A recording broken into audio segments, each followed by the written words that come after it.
Quite an honor to take part in this program tonight, dealing with the variance and interfaiths. And my particular topic is on the etiquette of the church itself. The church itself.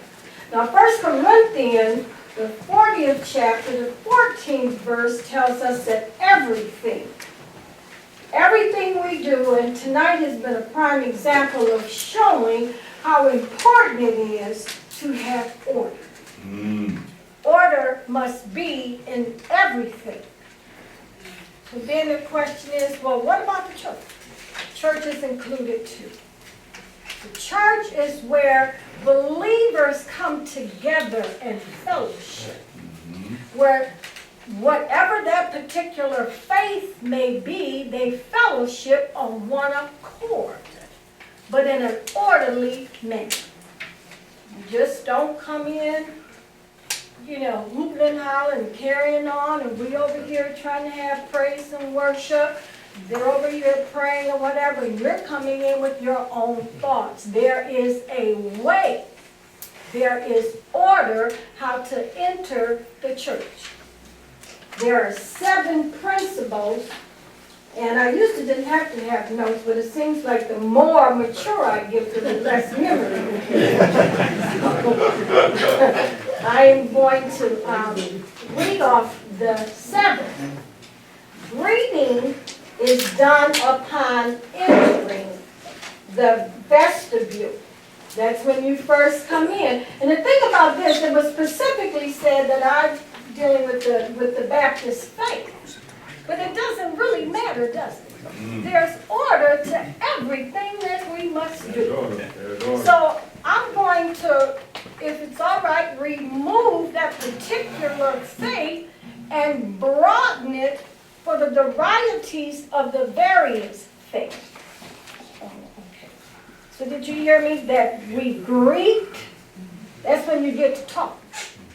That's when you are supposed to begin to prepare yourself to enter in the sanctuary before the Lord.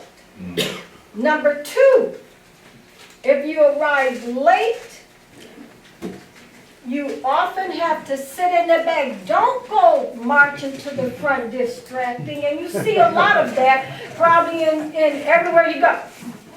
Be polite. Quiet down when you come into the presence of the Lord. Have a seat. Number 3, voices at all times. If you must talk, once you leave that vestibule, quietly. If you must talk. Number 4, any electronics that may distract, you should cut them off back out in that vestibule. Or better yet, when you're getting out your car, off the bus, out the cab, however you may have gotten there, cut your electronics off. The worst thing to do, and I'm sure all of these beautiful elders who are heads of churches have seen it. You're sitting up in the pulpit or whatever you all may call it, and somebody is out there on their cell phone. Somebody is out there playing a game. That's not respecting not the man, but the church, which is what? The house of God. Yes. So for that time that you are present in the house of God, inside the sanctuary itself, cut your electronic gadgets off. I got one in the left. Okay. That's what she said. Okay. And the one more is how you dress. I know many religions are saying, now come as you are. But I don't think there's a soul sitting out here that has not been raised to come into the house of God appropriately. Well, Reverend Swint, what do you mean appropriately? It means to cover your body fully. You know? At least. Yes. It means to have shoes on your feet. It means to be bodily clean. Number 6, I should be able to finish this. Follow others if this is your first time entering to this particular church as to how they carry out the service. In some churches, they walk around for their offerings. Follow. Don't just sit there because you don't know what to do. It doesn't take much sense to follow order. And last but not least, be considerate, especially if you have small children, of not only the pulpit, but whoever is sitting to your right, to your left, in front, and in back. Begin to teach your children proper church etiquette at a young age.